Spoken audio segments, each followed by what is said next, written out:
कहानी की शुरुआत में हम एक जेल को देखते हैं जिसका नाम द शॉशैंक रिडेम्पशन है। ये दुनिया की सबसे सिक्योर तरीन जेल है। इस जेल में हजारों कैदी हैं, लेकिन आज तक इस जेल से कोई भी कैदी फरार नहीं हो सका, क्योंकि इस जेल की सिक्योरिटी बहुत ही ज्यादा स्ट्रिक्ट है। इस जेल में ऐसे कैदी भी हैं जिन्होंने अपनी पूरी जिंदगी इसी जेल में बिता दी, लेकिन इन्हें इस जेल से भागने का ख्याल तक नहीं आया, क्योंकि इस जेल से भागने की कोशिश करने वाले कैदी की सजा सीधा मौत है। अब यहाँ सीन कट होता है और हमें कोर्ट में एंडी नाम के एक आदमी को दिखाया जाता है, जो अमेरिका के एक बहुत ही बड़े बैंक का बैंकर है। जज उसे उसकी वाइफ और उसके लवर के मर्डर के इल्जाम में उम्र भर कैद की सजा सुनाता है, लेकिन एंडी कहता है कि मैंने ये मर्डर नहीं किए हैं। पर एंडी खुद को बेगुनाह साबित करने के लिए उसके पास कोई प्रूफ नहीं था, जिस वजह से कोर्ट का जज एंडी को उम्र भर कैद के लिए दुनिया की सबसे सिक्योर जेल दी शॉशैंक रिडेम्पशन भेज देता है। एंडी के साथ और भी कई सारे कैदी होते हैं, और जब इन कैदियों को जेल के अंदर लाया जाता है तब जेल के अंदर मौजूद बाकी कैदी आपस में शर्त लगाते हैं कि आज रात इन नए आने वाले कैदियों में से कौन सा कैदी रोएगा, और इसके लिए ये लोग एक डिब्बी सिगरेट की शर्त लगाते हैं। ये लोग बाहर लाइन से खड़े नए आने वाले कैदियों में से एक एक कैदी को चुन लेते हैं। तब रेड नाम का एक कैदी एंडी पर दांव लगाता है, क्योंकि उसे लगता है कि एंडी बहुत ही मासूम है और वो बहुत ही अमीर घर का है, जिसने कभी तकलीफ नहीं झेली, इसलिए उसे लगता है कि वो आज रात सबसे पहले रोएगा। इसके बाद सभी कैदियों को लाइन से जेल के अंदर लाया जाता है और हर एक कैदी को उसके सेल में बंद कर दिया जाता है। कुछ देर बाद रात हो जाती है और तब पुराने कैदी नए आने वाले कैदियों पर चिल्लाने लगते हैं ताकि उनमें से कोई डर जाए और रोने लगे, और ऐसा ही होता है। इन नए आने वाले कैदियों में से एक कैदी फूट फूट कर रोने लगता है और कहता है कि मुझे घर जाना है। तब वहाँ गार्ड आते हैं और उसे रोने से मना करते हैं, लेकिन जब वो आदमी रोना बंद नहीं करता तब गार्ड उसे सेल से बाहर निकालकर इतना पीटते हैं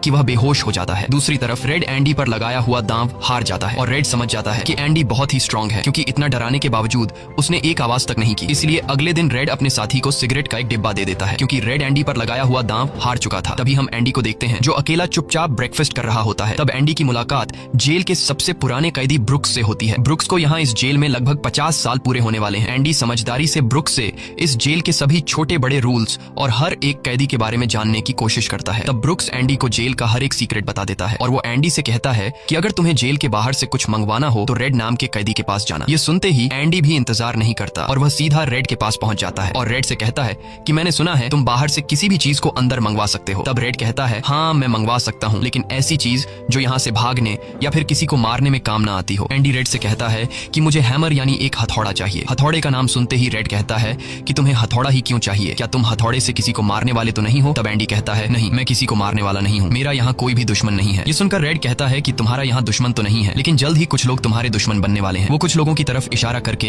एंडी को वार्न करता है कि इन लोगों की गंदी नजर तुम पर है, इसलिए इनसे बच कर रहना। अगले दिन एंडी के कहने पर रेड उसके लिए हैमर मंगवा देता है, और जब वो हथौड़ा देखता है तो रेड हंसने लगता है, क्योंकि हथौड़ा साइज में बहुत ही छोटा होता है। और रेड मन ही मन सोचता है कि इस हथौड़े से जेल में सुरंग बनाने में 600 साल लग जाएंगे। इसके बाद रेड ब्रुक्स के जरिए एंडी के सेल तक हथौड़ा पहुंचा देता है। ऐसे ही दिन बीतते हैं, और एक दिन जब एंडी लॉन्ड्री में काम कर रहा होता है तब वो 3 लोग जिनकी एंडी पर गंदी नजर होती है वो एंडी को पकड़ लेते हैं। एंडी उनसे अपने आप को छुड़ाने की कोशिश करता है, पर 3 लोगों को वह अकेले कंट्रोल नहीं कर पा रहा था, इसलिए ये तीनों पहले एंडी को खूब पीटते हैं और फिर एंडी के साथ गलत करते हैं। यह सिलसिला इसी तरह चलता रहता है। ये लोग हमेशा एंडी को पकड़ते और फिर उसे मारकर उसके साथ गलत करते रहते। इस तरह से 2 साल बीत जाते हैं और एक अनाउंस होता है कि छत की मरम्मत के लिए कुछ लोगों की जरूरत है। यहाँ कैदियों की एक टीम छत के काम के लिए तैयार हो जाती है, जिसमें रेड और एंडी भी शामिल होते हैं। ये लोग सब अपने काम पर लग जाते हैं और छत पर उनकी देखभाल की जिम्मेदारी एक बहुत ही सख्त सिक्योरिटी गार्ड की होती है, जिसका नाम हैडली है। हैडली बहुत ही स्ट्रिक्ट इंसान है, जो जरा सी गलती पर कैदियों को बहुत बुरी तरह पीटता है। जब सभी कैदी छत पर काम कर रहे होते हैं तब हैडली थोड़ा परेशान होता है और अपने साथियों से कहता है कि मेरे भाई की हाल ही में मौत हुई है, जिसके अकाउंट में $30,000 पड़े हैं। अब मेरे भाई का मेरे अलावा इस दुनिया में और कोई नहीं है, इसलिए उसके पैसे पर मेरा हक बनता है। लेकिन परेशानी की बात यह है कि जब मैं इन $30,000 को अपने अकाउंट में ट्रांसफर करूंगा तब सरकार मुझसे टैक्स के रूप में सारे पैसे ले लेगी। हैडली जब अपने साथियों से यह बातें कर रहा था तब एंडी भी इसकी सारी बातें सुन लेता है। एंडी जो कि एक बहुत बड़ा बैंकर है, उसे पता था कि इन पैसों को बिना गवर्नमेंट को टैक्स दिए कैसे निकाला जा सकता है। इसके बाद एंडी बिना सोचे हैडली के पास जाता है और उससे कहता है कि क्या तुम अपनी बीवी पर भरोसा करते हो? ये बात सुनते ही हैडली को गुस्सा आ जाता है और वह एंडी को पकड़कर छत के किनारे ले जाता है, लेकिन उसे नीचे फेंकने से पहले एंडी उसे बताता है अगर तुम अपनी बीवी पर भरोसा करते हो कि वह तुम्हें धोखा नहीं देगी तो तुम आसानी से अपने भाई के पैसे अपनी वाइफ के अकाउंट में ट्रांसफर कर सकते हो, वह भी बिना टैक्स दिए, क्योंकि गवर्नमेंट का एक रूल है कि कोई भी इंसान अपनी पत्नी को पूरे जीवन में $60,000 तक गिफ्ट कर सकता है और इन पैसों पर कोई टैक्स नहीं लगता। और एंडी ये भी कहता है कि अगर तुम बाहर से किसी लॉयर को रखोगे तो वह तुमसे बहुत ज्यादा पैसे चार्ज करेगा, लेकिन मैं ये काम तुम्हारे लिए फ्री में कर सकता हूँ। तब हैडली पूछता है बदले में तुम्हें क्या चाहिए? इस पर एंडी मुस्कुराते हुए कहता है मुझे कुछ नहीं चाहिए, जब तुम्हारा काम हो जाए तुम बस मेरे सारे दोस्तों को बियर पिला देना। और अगले दिन सभी कैदी छत पर बैठकर बियर का मजा ले रहे होते हैं, यानी एंडी ने हैडली का काम कर दिया था, लेकिन एंडी बियर नहीं पीता। वह एक कोने में बैठकर सभी को बियर पीते देखकर खुश होता है। एंडी के साथी भी उससे बहुत खुश होते हैं, क्योंकि जेल में बियर पीना ऑलमोस्ट इम्पॉसिबल था, लेकिन एंडी की वजह से उनकी यह इच्छा पूरी हुई। फिर समय ऐसे ही बीतता है और एंडी और रेड की दोस्ती गहरी हो हो जाती है। कुछ दिन बाद जेल में सभी कैदियों को फिल्म दिखाई जाती है और सभी लोग रीटा हेवर्थ की फिल्म देख रहे होते हैं। तब एंडी रेड के पास आकर कहता है, मुझे रीटा हेवर्थ का एक बड़ा पोस्टर चाहिए। एंडी रेड से इसलिए पोस्टर मांगता है क्योंकि पूरे जेल में एक रेड ही था जो बाहर से किसी भी चीज को मंगवा सकता था। इसके बाद एंडी बाहर निकलता है, लेकिन जैसे ही वह बाहर आता है वहाँ वही 3 लोग खड़े होते हैं जो एंडी के साथ गलत करते थे। वह एंडी से कहते हैं, चलो हमारे साथ, लेकिन इस बार एंडी मना कर देता है। एंडी के मना करने पर वो लोग उसे पकड़ लेते हैं और उसके साथ जबरदस्ती करने की कोशिश करते हैं, लेकिन एंडी भी उनका मुकाबला करता है। पर वो लोग 3 होते हैं, जिस वजह से वो एंडी को बहुत ही बुरी तरह से पीटते हैं। पर आज ये लोग एंडी के साथ कुछ कर नहीं पाते, लेकिन एंडी को ये लोग इतना मारते हैं कि एंडी 1 महीने के लिए अस्पताल में चला जाता है और साथ ही वो आदमी जिसने एंडी को मारा होता है उसे 1 हफ्ते के लिए काल कोठरी में डाल दिया जाता है। 1 हफ्ते बाद जब वो वापस अपने सेल में आता है तो वहां पर वही ऑफिसर होता है जिसका एंडी ने $30,000 का टैक्स बचाया था, और इस ऑफिसर को किसी ने बता दिया था कि एंडी को इस आदमी ने इतना मारा है कि वो बेचारा 1 महीने के लिए अस्पताल में चला गया है। अब यहाँ वो ऑफिसर उस आदमी को इतनी बुरी तरह से मारता है कि वो हमेशा के लिए पैरालाइज हो जाता है। 1 महीने बाद जब अस्पताल से एंडी वापस अपने सेल में आता है तब उसे अपने सेल में रीटा हेवर्थ का एक बड़ा पोस्टर मिलता है, जो कि असल में एक वेलकम गिफ्ट होता है रेड की तरफ से। इस तरह से दिन गुजरते हैं और एक दिन जेल का वार्डन सिक्योरिटी गार्ड के साथ एंडी के सेल में आता है और उसके सेल की तलाशी करवाता है। सेल की चेकिंग लेने के बाद जब वार्डन को कुछ नहीं मिलता तब वार्डन की नजर सामने लगे पोस्टर पर पड़ती है। वार्डन कहता है कि वैसे तो मैं सेल में पोस्टर अलाउ नहीं करता, पर तुम इसे अपने सेल में लगा सकते हो। दरअसल तलाशी तो एक बहाना होता है। वार्डन को इस ऑफिसर ने बताया था कि किस तरह से एंडी ने उसका $30,000 का टैक्स बचाया, इसीलिए वार्डन अपने फायदे के लिए एंडी से मिलना चाहता था। एंडी के हाथ में बाइबल होती है जिसे वह ले लेता है और बाइबल को लेकर वह यहाँ से निकल जाता है, पर कुछ ही दूर जाने के बाद वह वापस लौट कर आता है और उसके हाथ में जो एंडी की बाइबल होती है वह उसे लौटाते हुए कहता है कि मुक्ति इसी में है। अगले दिन वार्डन एंडी को अपने ऑफिस में बुलाता है और कहता है कि तुम्हारे जैसे इंटेलिजेंट आदमी को जेल की सलाखों के पीछे नहीं रहना चाहिए, इसलिए वार्डन एंडी को लाइब्रेरी का असिस्टेंट बना देता है। लाइब्रेरी में वही बुक्स नाम का बूढ़ा आदमी होता है जो कई सालों से लाइब्रेरी संभाल रहा है। तभी वो ऑफिसर जिसके लिए एंडी ने $30,000 बचाए थे वह एक दूसरे ऑफिसर को एंडी के पास लेकर आता है। असल में उसे ITR का मसला था जिसे कुछ ही मिनटों में एंडी भर देता है, जिस वजह से पूरे जेल में एंडी के चर्चे होने लगते हैं। जैसे जैसे साल बीतते हैं एंडी के पास काम बढ़ता चला जाता है, जिस वजह से एंडी को अपने पास एक असिस्टेंट की जरूरत पड़ती है और वो अपना असिस्टेंट अपने सबसे अच्छे दोस्त रेड को बनाता है। एक दिन लाइब्रेरी में ब्रुक्स एक कैदी के गले पर चाकू रख देता है और वो उसे बिना वजह मारने की धमकी देता है। असल में सरकार ने उसकी सजा माफ कर दी है, पर वो इस जेल को छोड़कर नहीं जाना चाहता। आज उसे इस जेल में पूरे 50 साल हो चुके हैं। उसकी पूरी जिंदगी इसी जेल में बीत गई है और वो बिल्कुल भूल चुका है कि बाहर की दुनिया कैसी है। ये जेल की दुनिया ही उसकी असली दुनिया है और उसे लगता है कि अगर उसने किसी का खून कर दिया तो उसकी सजा बढ़ जाएगी और उसे इसी जेल में रखा जाएगा। एंडी के समझाने पर ब्रुक्स उस आदमी को जिसकी गर्दन पर उसने चाकू रखा था छोड़ देता है। अब न चाहते हुए भी ब्रुक्स जब जेल से छूटने के बाद बाहर आता है तो उसे बाहर की दुनिया बहुत अजीब लगती है। 50 सालों में बाहर की दुनिया की रफ्तार काफी ज्यादा बढ़ गई होती है। जहाँ सड़क पर पहले एक गाड़ी दिखती थी, अब सड़कों पर गाड़ियों की भीड़ है। कुछ दिन बाद वो एक सुपरमार्केट में काम करने लगता है, लेकिन उसका बाहर की दुनिया में बिल्कुल भी मन नहीं लगता। उसे बार बार जेल की याद आती है और वो जेल में वापस आना चाहता है। इसीलिए वो कभी कभी सोचता है कि वो कोई क्राइम करे ताकि वह फिर से इस जेल में जा सके। लेकिन ब्रुक्स इस उम्र में कोई भी क्राइम नहीं करना चाहता था और इस भीड़ भाड़ वाली तेज रफ्तार वाली जिंदगी में ब्रुक्स सर्वाइव नहीं कर पाता और अपनी जान दे देता है। मरने से पहले वो जेल में अपने साथियों के नाम एक खत लिखता है जिसे पढ़ते हुए सभी बहुत ज्यादा इमोशनल हो जाते हैं। वहीं हमें जेल दिखाई जाती है जहाँ पर वार्डन एक नया प्रोग्राम शुरू करता है। इस प्रोग्राम में जेल की कैदियों को बाहर ले जाकर काम करवाया जाएगा ताकि उन्हें पता चल सके कि मेहनत से पैसे कैसे कमाए जाते हैं, और कैदी भी इस काम के लिए मान जाते हैं क्योंकि वह सब भी बाहर की हवा खाना चाहते थे। और इस तरह से वार्डन इन कैदियों से काम लेता है। पर इस प्रोजेक्ट के जरिए वार्डन को बहुत सारे कॉन्ट्रैक्ट मिल जाते हैं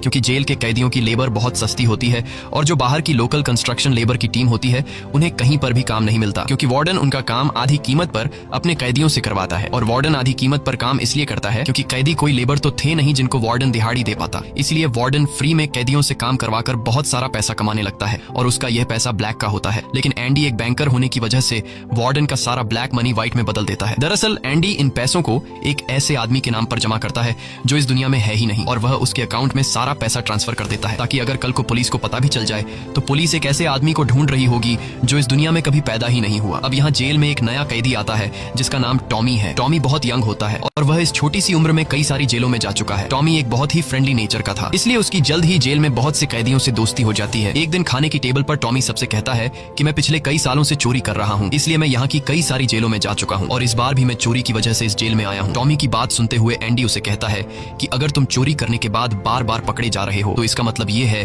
कि यह काम तुम पर सूट नहीं करता, इसलिए तुम्हें चोरी करना छोड़ देना चाहिए। टॉमी को एंडी की यह बात बिल्कुल ठीक लगती है, इसलिए टॉमी रेड से एंडी के बारे में जानकारी लेने लगता है। टॉमी रेड से कहता है कि एंडी बहुत ही इंटेलिजेंट और डिसेंट इंसान है, उसे जेल क्यों हुई है। रेड उसे बताता है कि एंडी एक बहुत बड़ा बैंकर था लेकिन उसने अपनी वाइफ और उसके लवर का कत्ल किया जिस वजह से उसे उम्र भर कैद हुई। यह सुनकर टॉमी सोच में पड़ जाता है, जैसे उसे कुछ याद आया हो। उसके बाद वह एंडी को बुला लेता है। अब टॉमी के सामने एंडी और रेड होते हैं। टॉमी इन दोनों को बताता है कि 4 साल पहले मैं एक जेल में गया था जहाँ पर मुझे एक कैदी मिला और उस कैदी ने मुझे बताया कि एक रात वह एक घर में चोरी करने गया। चोरी के दौरान उस घर का मालिक जाग गया। अब पकड़े जाने के डर से उसने उस घर के मालिक और उसकी पत्नी को मार डाला। बाद में उसे पता चला कि वो दोनों पति पत्नी नहीं थे बल्कि लवर थे और वो औरत एक बहुत बड़े बैंकर की पत्नी थी। कुछ समय बाद जब मैंने अखबार में न्यूज पढ़ी तो मुझे पता चला कि पुलिस ने जब इन 2 मर्डर्स के बारे में जांच की तो पुलिस को शक हुआ कि इन दोनों को बैंकर ने मारा है। इसलिए बैंकर को उसकी पत्नी और उसकी पत्नी के लवर के हत्या के इल्जाम में गिरफ्तार कर लिया गया। यहाँ हमें पता चलता है कि एंडी बेगुनाह था। ये सब जानने के बाद एंडी वार्डन के पास जाता है और उससे ये सारी बातें बताता है, पर वार्डन जानबूझकर उसकी बातों पर विश्वास नहीं करता क्योंकि एंडी वह इंसान है जो उसके काले पैसों को व्हाइट में बदलता है और वार्डन के सारे राज जानता है। इसलिए अगर एंडी यहाँ से चला गया तो वार्डन न तो और पैसे कमा पाएगा और शायद उसके ब्लैक पैसों का राज भी खुल जाएगा। इसलिए वह एंडी से कहता है कि यह एक झूठी कहानी है। मुझे ऐसी कहानियां रोज सुनने को मिलती हैं। एंडी वार्डन से वादा करता है कि अगर मैं आजाद भी हो गया तो मैं तुम्हारा राज ही रखूंगा, लेकिन वार्डन एंडी की कोई भी बात नहीं सुनता। यह देखकर एंडी को बहुत गुस्सा आता है कि मैंने इस आदमी की इतनी मदद की लेकिन आज बेगुनाह होने के बावजूद भी मुझे ये बाहर नहीं जाने दे रहा। इसलिए एंडी वार्डन पर चिल्ला पड़ता है। तब वार्डन एंडी को 1 महीने के लिए काल कोठरी में डाल देता है और उसके बाद वह सीधे टॉमी के पास जाता है और वार्डन टॉमी से पूछता है कि क्या तुमने जो बातें एंडी को बताई हैं वह सारी सच हैं? टॉमी कहता है हाँ, ये बिल्कुल सच है। इसके बाद वह टॉमी से कहता है कि क्या अगर तुम्हें कोर्ट में बुलाया जाए तो तुम कोर्ट में इस बात की गवाही दे सकते हो? तब टॉमी कहता है हाँ, मैं इसके लिए तैयार हूँ। ये सुनते ही वार्डन ऊपर गार्ड को इशारा करता है और वह गार्ड टॉमी को गोलियों से छलनी कर देता है। इसके बाद वार्डन एंडी के पास जाता है और उससे कहता है कि टॉमी ने भागने की कोशिश की थी इसलिए उसे गोली मार दी गई। लेकिन एंडी समझ जाता है कि टॉमी को क्यों मारा गया और एंडी मन ही मन सोचता है कि वार्डन बहुत ही घटिया इंसान है। एंडी वार्डन से कहता है कि आज के बाद मैं तुम्हारा काम कभी नहीं करूंगा। तब वार्डन कहता है कि मेरा काम तो तुम्हें ही करना पड़ेगा वरना मैं यह जेल तुम्हारे लिए नरक बना दूंगा। और जाते हुए वार्डन सिक्योरिटी गार्ड से कहता है कि उसे 1 और महीने के लिए काल कोठरी में रखो। काल कोठरी एक बहुत ही खौफनाक जगह थी जहाँ काले अंधेरों में कैदी को पूरे 1 महीने रहना पड़ता था। अब एंडी इस काल कोठरी में 1 महीना तो बिता चुका था लेकिन अब उसे 1 और महीना उसी अंधेरे वाले छोटे से कमरे में बिताना पड़ेगा। बाहर पूरे जेल में यह खबर फैल जाती है कि एंडी उस गुनाह की सजा काट रहा है जो उसने कभी किया ही नहीं था। जेल के अंदर मौजूद सभी कैदियों को एंडी के लिए बहुत दुख होता है। अब काल कोठरी में पूरे 2 महीने गुजारने के बाद जब एंडी बाहर आता है तो रेड उसके पास आता है। एंडी रेड से पूछता है कि क्या तुम कभी इस जेल से बाहर निकल पाओगे? रेड कहता है हाँ, लेकिन तब जब मैं बहुत बूढ़ा हो गया होऊंगा और मेरा दिमाग काम करना बंद कर देगा। एंडी कहता है कि मैं यहाँ से निकलकर मेक्सिको जाऊंगा। मेक्सिको में समुद्र किनारे एक बहुत खूबसूरत जगह है। कहा जाता है कि इंसान अपने आप को वहाँ खो देता है। मैं वहाँ अपना एक रेस्टोरेंट खोलूंगा, समुद्र किनारे अपनी नाव की रिपेयर करूंगा और वहाँ मुझे एक जोगाड़ी आदमी की जरूरत पड़ेगी जो मेरे लिए बाहर से सामान लाया करेगा। असल में वह रेड की तरफ इशारा कर रहा था। रेड ये सुनकर कहता है कि उम्मीद बहुत खतरनाक चीज होती है, ये इंसान को पागल तक कर देती है। तुम्हें सच्चाई की दुनिया में वापस लौटना होगा। मेक्सिको यहाँ से बहुत दूर है। ये कहकर रेड वहाँ से जाने लगता है लेकिन जाने से पहले एंडी रेड से कहता है कि वादा करो कि अगर तुम कभी यहाँ से रिहा हुए तो मेरा एक काम करोगे। रेड कहता है हाँ, मैं जरूर करूंगा। तब एंडी रेड को एक एड्रेस बताता है और कहता है कि जब भी तुम यहाँ से छूट जाओ तो उस जगह जाना जहाँ एक बड़े मैदान के बीच एक खूबसूरत पेड़ है। उसी पेड़ के नीचे मैंने अपनी वाइफ को प्रपोज किया था। वह रेड से कहता है कि उसी पेड़ के नीचे एक दीवार के अंदर तुम्हें काले रंग का पत्थर मिलेगा जिसके नीचे मैंने एक बॉक्स छिपाया है और जब भी तुम रिहा हो जाओगे तो वहां जाकर उस पत्थर के नीचे उस बॉक्स को देखना कि उसमें क्या है। यह कहकर एंडी वहां से चला जाता है और सीधा वार्डन के पास पहुंचता है। वह वार्डन का काम पूरा करके उसके सारे डॉक्यूमेंट्स एक खास तिजोरी में रखता है। डॉक्यूमेंट्स रखने के बाद वार्डन एंडी को अपने कपड़े देता है। वह एंडी से कहता है कि मेरे कपड़े प्रेस करवा देना और मेरे जूतों को शीशे की तरह चमका देना। इसके बाद एंडी वापस अपने सेल में आ जाता है। वहीं दूसरी तरफ रेड आज रात बहुत परेशान होता है क्योंकि उसे डर था कि एंडी कहीं खुद को मार न दे। इस तरह से रात गुजर जाती है और सुबह होती है। सुबह होते ही सभी कैदियों के सेल के दरवाजे खुल जाते हैं और सभी कैदी बाहर आ जाते हैं लेकिन एंडी सेल से बाहर नहीं आता। ये पिछले 20 सालों में पहली बार ऐसा हो रहा था कि कोई कैदी सुबह अपने सेल से बाहर नहीं आया। तब रेड की नजर भी एंडी के सेल की तरफ होती है और रेड की परेशानी बढ़ती रहती है कि कहीं एंडी ने खुद को मार तो नहीं दिया। तभी एक गार्ड बहुत गुस्से में एंडी के सेल की तरफ जाता है लेकिन वहां पहुंचकर जब वह देखता है तो उसकी आंखें खुली की खुली रह जाती हैं क्योंकि अंदर सेल में कोई भी नहीं था और एंडी वहां से फरार हो चुका था। अब हम वार्डन को देखते हैं जो अपने जूते पहनने के लिए निकालता है लेकिन उस बॉक्स में उसके नहीं बल्कि एंडी के पुराने जूते होते हैं और तभी पूरे जेल में सायरन बजने लगता है और यह सायरन होता है किसी कैदी के भागने का। वार्डन तेजी से एंडी के सेल में जाता है और वहां वह देखता है कि एंडी नहीं है। इसके बाद वह सिक्योरिटी गार्ड से कहता है कि जाओ और रेड को बुलाकर लाओ क्योंकि वह हमेशा एंडी के साथ रहता था। यहाँ पर रेड को भी बुलाया जाता है। वार्डन रेड से पूछता है कि यह एंडी कहाँ है। रेड कहता है कि मुझे क्या पता। इस बात पर वार्डन को बहुत गुस्सा आता है। वह कहता है क्या वह कोई भूत था जो रातों रात यहाँ से गायब हो गया। गुस्से में वार्डन वहाँ पड़े पत्थर उठाता है और उनसे गार्ड्स और रेड को मारने लगता है और एक पत्थर वह उस पोस्टर पर भी मारता है जो दीवार पर लगा होता है, पर पत्थर टकराकर नीचे नहीं गिरता बल्कि पोस्टर के आर पार हो जाता है। और जब वार्डन उसके अंदर हाथ डालता है तो देखता है कि एंडी ने वहाँ एक बहुत बड़ी सुरंग बना रखी थी जिसे देखकर सब हैरान हो जाते हैं क्योंकि यह दीवार बहुत मजबूत होती है। बिना मशीन के इस दीवार में सुरंग बनाना लगभग नामुमकिन था पर एंडी ने नामुमकिन को मुमकिन कर दिखाया और यहाँ से फरार हो गया। इसके बाद सभी गार्ड्स वहाँ जाते हैं जहाँ से एंडी बाहर निकला था। वहाँ उन्हें एंडी के पुराने कपड़े और वह हथौड़ी मिलती है जो आज से 20 साल पहले एंडी ने रेड से मंगवाई थी। ये वही हथौड़ी होती है जिससे पिछले 20 सालों से एंडी अपनी सेल की दीवार में सुरंग बना रहा था। 20 सालों से एंडी ने यह काम इतनी बारीकी से किया कि किसी को पता तक नहीं चला। साथ ही दीवार से जो भी मिट्टी निकलती थी वह उसे अपनी जेब में रखकर ग्राउंड में बिखेर देता था। एंडी ने आखिरी बार जब वार्डन के लिए काम किया था तो वह वार्डन के काले पैसों के सारे डॉक्यूमेंट्स अपने पास रख लेता है और उसके पास जो उसकी बाइबल होती है वह उसे वार्डन की नजरों के सामने चालाकी से उसकी तिजोरी में रख देता है और एंडी वार्डन को ऐसे दिखाता है कि जैसे यह बाइबल नहीं बल्कि उसके डॉक्यूमेंट्स हैं। साथ ही वार्डन ने जो अपने कपड़े उसे प्रेस करने के लिए दिए थे, एंडी पहले वार्डन के कपड़ों को पहनता है और फिर उसके ऊपर अपने पुराने कपड़े पहन लेता है और वे जूते जो वार्डन ने उसे शीशे की तरह चमकाने के लिए दिए थे, एंडी उन्हें पहनकर निकल जाता है। रात को जैसे ही सारी लाइट्स बंद होती हैं, एंडी अपने सेल में की गई सुरंग से बाहर निकलता है। इसके बाद वह एक गटर का पाइप तोड़ता है और उस पतले से गटर के पाइप में रेंगता हुआ उस जेल से फरार हो जाता है जिससे आज तक कोई भी भाग नहीं सका था। हालांकि एंडी जिस गटर के पाइप से रेंगता हुआ बाहर निकला था वह लगभग 2 किलोमीटर लंबा था। अगली सुबह एंडी उस बैंक में जाता है जहां पर वार्डन का सारा ब्लैक पैसा होता है। ये पैसे एक ऐसे आदमी के नाम पर होते हैं जो इस दुनिया में है ही नहीं। ये सारा डॉक्यूमेंट्स का खेल एंडी ने ही तो बनाया था और बैंक में उस अकाउंट के ओनर का जो सिग्नेचर था वह जेल से एंडी किया करता था। इसलिए एंडी को वार्डन का सारा पैसा निकालने में कोई मुश्किल नहीं होती। एंडी के पास उस आदमी के नाम के सारे डॉक्यूमेंट्स होते हैं, इसलिए एंडी बैंक्स में जाकर सारे पैसे निकाल लेता है और ये पैसे होते हैं $3,70,000। यानी कि एंडी न केवल आजाद हुआ बल्कि वह पैसों से माला माल भी हुआ। और यहाँ हमें पता चलता है कि एंडी जिस दिन से उस जेल में एंटर हुआ था उसी दिन से वह इस काम की प्लानिंग कर रहा था। वार्डन ने एंडी के साथ जेल में बहुत बुरा सलूक किया था और उसने टॉमी को भी मार दिया था, इसलिए वह वार्डन के काले पैसों के सबूत मीडिया को देता है। अगली सुबह यह खबर न्यूज़पेपर में छप जाती है और जब वार्डन तिजोरी खोलकर देखता है तो उसमें उसके डॉक्यूमेंट्स नहीं बल्कि बाइबल होती है। बाइबल के पहले पेज पर एंडी ने लिखा होता है कि तुमने सही कहा था, मुक्ति इसी में है। और जब वार्डन पेज पलटता है तो वह देखता है कि वहां पर हथौड़ी का एक निशान होता है। दरअसल एंडी ने बाइबल के पेजेस को हथौड़ी की शेप में काटकर एक सांचा बनाया हुआ था जिसके अंदर वह अपनी हथौड़ी छिपाया करता था। और आज से 20 साल पहले जब वार्डन पहली बार एंडी की सेल में गया था और उसने एंडी की बाइबल उसके हाथ से लेकर वापस उसे लौटा दी थी, उस समय भी वह हथौड़ी उसी बाइबल के अंदर थी। यह देखकर वार्डन को एक बहुत बड़ा झटका लगता है। दूसरी तरफ वार्डन के काले पैसों की खबर पूरे शहर में फैल चुकी थी, इसलिए जेल के बाहर रिपोर्टर्स और पुलिस वार्डन को गिरफ्तार करने के लिए आ रही होती है। और इससे पहले कि पुलिस उसे गिरफ्तार करती,